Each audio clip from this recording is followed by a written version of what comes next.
मत्ती रचित सुसमाचार 21वां अध्याय। जब वे यरूशलेम के निकट पहुंचे और जैतून पहाड़ पर बेतफगे के पास आए, तो यीशु ने 2 चेलों को यह कहकर भेजा कि अपने सामने के गांव में जाओ। वहां पहुंचते ही एक गदही बंधी हुई और उसके साथ बच्चा तुम्हें मिलेगा। उन्हें खोलकर मेरे पास ले आओ। यदि तुमसे कोई कुछ कहे तो कहो कि प्रभु को इनका प्रयोजन है, तब वह तुरंत उन्हें भेज देगा। यह इसलिए हुआ कि जो वचन भविष्यद्वक्ता के द्वारा कहा गया था वह पूरा हो, कि सिय्योन की बेटी से कहो, देख तेरा राजा तेरे पास आता है, वह नम्र है और गधे पर बैठा है, वरन लादू के बच्चे पर।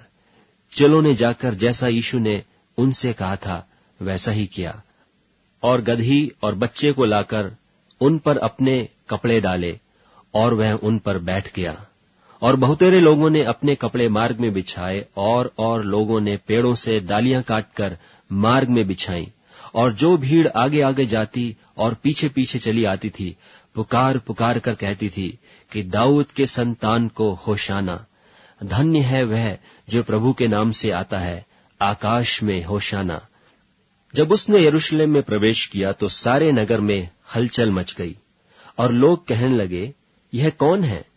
लोगों ने कहा, यह गलील के नासरत का भविष्यद्वक्ता यीशु है।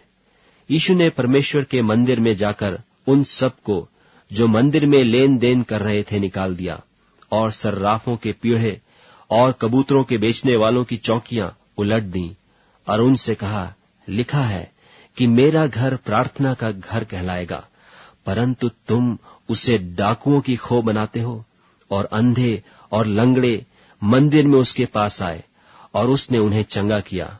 परंतु जब महायाजकों और शास्त्रियों ने इन अद्भुत कामों को जो उसने किए और लड़कों को मंदिर में दाऊद के संतान को होशाना पुकारते हुए देखा, तो क्रोधित होकर उससे कहने लगे, क्या तू सुनता है कि ये क्या कहते हैं?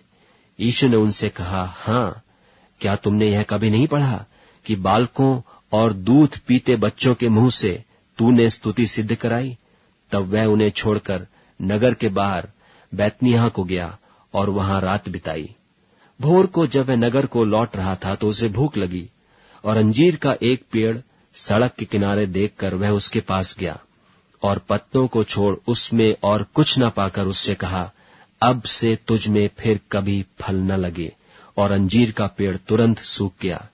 यह देखकर चेलों ने अचंभा किया और कहा, यह अंजीर का पेड़ क्यों कर तुरंत सूख गया?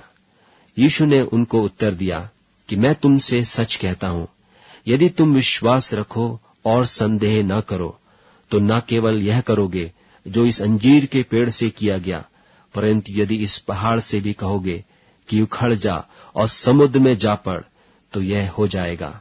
और जो कुछ तुम प्रार्थना में विश्वास से मांगोगे वह सब तुमको मिलेगा। वह मंदिर में जाकर उपदेश कर रहा था कि महायाजकों और लोगों के पुरनियों ने उसके पास आकर पूछा, तू ये काम किसके अधिकार से करता है, और तुझे यह अधिकार किसने दिया है? यीशु ने उनको उत्तर दिया कि मैं भी तुमसे एक बात पूछता हूं, यदि वह मुझे बताओगे तो मैं भी तुम्हें बताऊंगा कि ये काम किस अधिकार से करता हूं। यूहन्ना का बपतिस्मा कहां से था, स्वर्ग की ओर से या मनुष्यों की ओर से था? तब वे आपस में विवाद करके कहने लगे कि यदि हम कहें स्वर्ग की ओर से, तो वह हमसे कहेगा, फिर तुमने उसकी प्रतीति क्यों न की? और यदि कहें मनुष्यों की ओर से, तो हमें भीड़ का डर है, क्योंकि वे सब यूहन्ना को भविष्यद्वक्ता जानते हैं। सो उन्होंने यीशु को उत्तर दिया कि हम नहीं जानते। उसने भी उनसे कहा, तो मैं भी तुम्हें नहीं बताता कि ये काम किस अधिकार से करता हूं। तुम क्या समझते हो?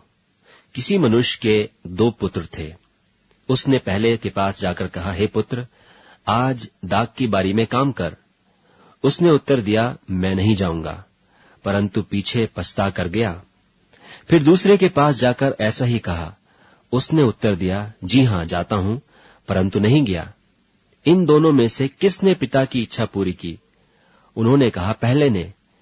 यीशु ने उनसे कहा, मैं तुमसे सच कहता हूं कि महसूल लेने वाले और वेश्या तुमसे पहले परमेश्वर के राज्य में प्रवेश करते हैं, क्योंकि यूहन्ना धर्म के मार्ग से तुम्हारे पास आया और तुमने उसकी प्रतीति न की, पर महसूल लेने वालों और वेश्याओं ने उसकी प्रतीति की, और तुम यह देखकर पीछे भी न पछताए कि उसकी प्रतीति कर लेते। एक और दृष्टांत सुनो। एक गृहस्थ था जिसने दाख की बारी लगाई और उसके चारों ओर बाड़ा बांधा और उसमें रस का कुंड खोदा और गुम्मट बनाया और किसानों को उसका ठीका देकर परदेश चला गया। जब फल का समय निकट आया तो उसने अपने दासों को उसका फल लेने के लिए किसानों के पास भेजा, पर किसानों ने उसके दासों को पकड़ के किसी को पीटा और किसी को मार डाला और किसी को पत्थरवाह किया।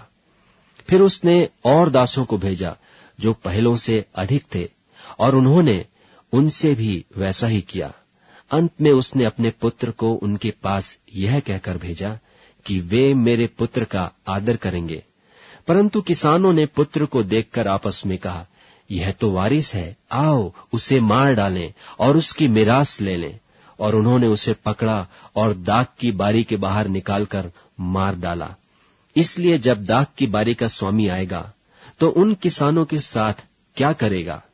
उन्होंने उससे कहा, वह उन बुरे लोगों की बुरी रीति से नाश करेगा और दाख की बारी का ठीका और किसानों को देगा जो समय पर उसे फल दिया करेंगे। यीशु ने उनसे कहा, क्या तुमने कभी पवित्र शास्त्र में यह नहीं पढ़ा कि जिस पत्थर को राजमिस्त्रियों ने निकम्मा ठहराया था, वही कोने के सिरे का पत्थर हो गया। यह प्रभु की ओर से हुआ और हमारे देखने में अद्भुत है। इसलिए मैं तुमसे कहता हूं कि परमेश्वर का राज तुमसे ले लिया जाएगा और ऐसी जाति को जो उसका फल लाए दिया जाएगा। जो इस पत्थर पर गिरेगा वह चकनाचूर हो जाएगा और जिस पर वह गिरेगा उसको पीस डालेगा। महायाजक और फरीसी उसके दृष्टांतों को सुनकर समझ गए कि वह हमारे विषय में कहता है, और उन्होंने उसे पकड़ना चाहा, परंतु लोगों से डर गए क्योंकि वे उससे भविष्यद्वक्ता जानते थे।